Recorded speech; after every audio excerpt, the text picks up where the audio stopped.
अस्सलाम वालेकुम जी। कल से जो एक वाक़या पेश आया है न्यू टीवी के ऊपर और उसने फिर पूरी कौम को हैजान में मुब्तला किया हुआ है। वाक़या सिंपली ये था कि मारूफ़ राइटर हैं खलीलुर रहमान कमर, उन्होंने आरवी सरमद के साथ जो कि एक्टिविस्ट हैं, फेमिनिस्ट हैं, उनके साथ जिस किस्म की उन्होंने बेहुदा गुफ्तगू की और जिस किस्म के नाज़ेबा अल्फाज इस्तेमाल किए उस गुफ्तगू के अंदर, वो मौज़ूए बहस है। इसके 3 एंगल ज़रूर हम डिस्कस करेंगे। पहली बात तो ये है कि खलीलुर रहमान कमर किस लिहाज से क्वालिफ़ाई करते हैं कि वो इस डिबेट के अंदर शामिल हों। टीवी एंकर्स उनको जो बुलाते हैं, टीवी प्रोग्राम्स जो उनको बुलाते हैं, वो किस किस तरीके से वो ये डिफ़ाइन कर सकते हैं कि जेंडर क्या होता है। ये पूरी डिबेट है, जेंडर स्टडीज़ का एक पूरा जो है ये सब्जेक्ट है और इसके डिपार्टमेंट्स हैं हमारी यूनिवर्सिटीज़ के अंदर, वहाँ पे प्रोफेसर्स पढ़ा रहे हैं। वो लोग हैं जो जेंडर स्टडीज़ के अंदर डिग्रीज रखते हैं, उसकी थ्योरेटिकल बेसिस के ऊपर जेंडर बनता कैसे है, उसकी सोशोलॉजिकल एस्पेक्ट्स क्या हैं, उनके ऊपर बात हो सकती है। खलील रहमान कमर साहब की ऐसी क्या क्वालिफिकेशन है कि वो इसके ऊपर बात करें। वो एक राइटर हैं, लिखते हैं। अक्सर उनका जो मटेरियल है वो मेल शॉविनिज्म से भरा होता है, पेट्रियार्कल सोसाइटी को रीइंफोर्स कर रहे होते हैं। उनकी क्या जो है काउंटर, मैं ये समझता हूँ कि वो तो अनअवेयर हैं, जो वो कह भी रहे हैं उससे। तो उनको क्यों बुलाया जा रहा है किसी शो के अंदर? If I am an anchor and मैं प्रोड्यूसर हूँ, तो मैं तो कभी भी खलील रहमान कमर को नहीं बुलाऊंगा, क्योंकि उससे तो बेहतर मैं किसी भी माजे साजे गामे को मैं बुला लूँ और वो बता देगा। इससे बेहतर पैराए में इससे बेहतर तशबीहात इस्तेमाल करके वो वहाँ पर अपनी बात एक्सप्लेन करेगा, जो कि एक नॉर्मल इस माशरे की नॉर्मल बात है। नंबर एक। दूसरी बात ये कि जो एंकर मसूफ़ा वहाँ पर ख़ुद भी खातून है, वहाँ पर बैठी हुई हैं, उसके अलावा प्रोड्यूसर ही पूरा मैकेनिज़्म होता है जी। पीछे प्रोड्यूसर काम कर रहा होता है, साथ एंकर जो है वो आगे जो उसको शो को लीड कर रही होती हैं या इस केस में कर रही हैं। उन्होंने इसको क्यों नहीं ड्रॉप किया? ये नहीं हो सकता। मैंने लाइव टीवी के अंदर काम किया है। अगर हम आपके कोई ऊंच नीच हो जाती है, अभी चंद दिन पहले एक वाकया हुआ एक टीवी चैनल के ऊपर, एक जो शो के पार्टिसिपेंट्स हैं उनकी कुर्सी जो है वो गिर गई, टेक्निकल फ्लॉ था। उसी वक्त ब्रेक ले ली गई, उसी वक्त उसको ब्रेक पे जाके उसको रेक्टिफाई किया उस मसले को। ये डिबेट चल रही है, इसके ऊपर आप तकरीबन 7 से 15 सेकंड का लैग होता है, आप उसको बीप कर सकते हैं, आप ब्रेक ले सकते हैं। एक और मिसाल, शाहज़ेब खानज़ादा ने कुछ दिन पहले जो है फिरदौस आशिक अवान को जो है वो उन्होंने उनका काट दिया शो, क्योंकि वो नाजेबा गुफ्तगू की तरफ माइल हो रही थी। ये टेक्निकल फ्लॉ है और ये बहुत बड़ा फ्लॉ है और ये सिर्फ माफ़ियों तलाफियों से ख़त्म नहीं होगा। अब उन एंकर ने माफ़ी शायद मांग ली है, ये उसे ख़त्म नहीं होना चाहिए। ये करवा इसके अंदर लगता ये है कि उसको इंजॉय किया गया, उसको सामने लेकर चला गया, ये नहीं होना चाहिए था।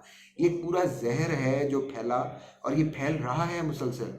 इसके ऊपर अगर हम कहें कि जी वो गलती हो गई, वो ये हो गया, मैं माफ़ी चाहूँगी, इस ये नहीं हो सकता। ये एक क्रिमिनल नेग्लिजेंस है और इसके ऊपर एक पूरा एक एक्शन भी होना चाहिए, इंतज़ामिया को उसको एक्शन लेना चाहिए। चलें जी, हम ये कहें कि एंकर को 2 दिन पहले का एंकर आया हुआ था, उससे कोई जी गलती हो गई, तो चलो मानी जा सकती है बात। नहीं जी, ये आप एक प्रोफेशनल एंकर हैं, आपको सिस्टम पता है। जिस बंदे ने 6 महीने मीडिया के अंदर लगाया ना, उसको ये पता है कि किस तरीके से लाइव ट्रांसमिशन चलती है, कब रोकी जाती है, कब नहीं रोकी जाती। ये भी पता है कि कब नहीं रोकी जाती। ये जो सिनिस्टर है इसके अंदर चीज़ें, आपकी जो इंटेंट बड़ी अजीबो-गरीब है, वो सामने वाज़ेह नज़र आती है। उसको प्रोलॉन्ग किया गया, उसकी रेटिंग मिलनी थी, उसके दीगर मामला थे, वो हुआ। अब इस पे माफ़ी तलाफ़ी नहीं चलेगी। ये नहीं होगा कि जनाब अब माफ़ी दे दें हमें, हम बहुत जनाब वो गलती हो गई, अब ये नहीं होगा, वो नहीं होगा, ये कोई बात नहीं है।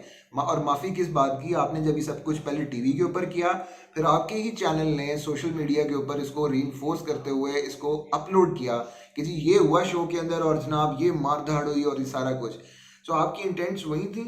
आपने जो किया, पूरी कौम को एक डिवाइड किया, उसको एक हिजान में मुब्तला किया और ये आपका कसूर है ज़रूर कि आपने इसके अंदर आप शामिल हुए इस सारे प्रॉब्लम के अंदर। फिर जो सबसे बड़ी बात ये है, मैं पूरी इंडस्ट्री जो एंटरटेनमेंट इंडस्ट्री है, मैं उनसे पूछना चाहता हूँ। मैं उन उन उन ख़वातीन से, उन आइकन से, उन स्टार्स से पूछना चाहता हूँ जो वहाँ पर काम कर रही हैं, इनके इनके ड्रामों के ऊपर एक्ट करती हैं। इससे पहले जिस ड्रामे की वजह से इनको शोहरत मिली, क्या वो ड्रामा देखे जाने के काबिल है? क्या हम देख रहे हैं कि हमारी नई नस्ल क्या फ़ोन पर बातें कर रहे हैं? अब मैंने पिछले 3-4 दिन के अंदर नोट किया है, जब से ये ड्रामा ख़त्म हुआ है, क्योंकि मेरा इख्तिलाफ़ था जो भी इन्होंने ड्रामा लिखा एक चैनल के लिए। आप जहाँ मर्ज़ी चले जाएँ, नौजवान लड़के लड़कियाँ जो बातें कर रहे हैं फ़ोन के ऊपर, हैरानगी होती है कि लड़कियां, मैंने सुना क्योंकि कभी शॉपिंग मॉल के अंदर, कभी किसी हॉस्टल के अंदर लड़के धमका रहे हैं लड़कियों को, उनके ऊपर कब्जा जमा रहे हैं, लड़कियां उनको अपोलोजाइज कर रही हैं, अपोलोजाइज करने के अलावा बड़े अजीब व गरीब से वो जरिए ढूंढ रही हैं अपनी सर्वाइवल के। ये हम अपनी नई नस्ल के साथ कर रहे हैं। ये जो जहर फैल रहा है, ये सिर्फ टीवी के चंद बोल नहीं हैं, ये ड्रामे नहीं हैं, ये हमारी नस्लें उनसे मायनी अखज़ कर रहे हैं। और वो ये मायनी अखज़ करने से अपना दुनिया का वर्ल्ड व्यू बनाते हैं। वो ये तय करेंगे कि औरत को क्या करना चाहिए, औरत और बंदे को क्या करना चाहिए। और ये जिस किस्म का एक जो माशरती तौर पर इसको दिखाया जाता है ना कि ये एक बड़ा ही फ़ायदेमंद है, ये औरत और इसकी डिवाइड जो बड़ी फ़ायदेमंद है, ये आपको लेने के देने देगी। और ये समझाना हमारी जिम्मेदारी है। हम बजाय वो समझाने के ऐसे लोगों को प्रमोट कर रहे हैं और उनको आगे लेकर आ रहे हैं और उनको ये इजाज़त दे रहे हैं कि वो हमारी अगली नस्ल के जहन भी आलूदा कर दे और एक ऐसा एक हिजान अंगेज़ माशरा तश्कील दे जिसके फिर कंट्रोल में ना आप होंगे ना हम होंगे।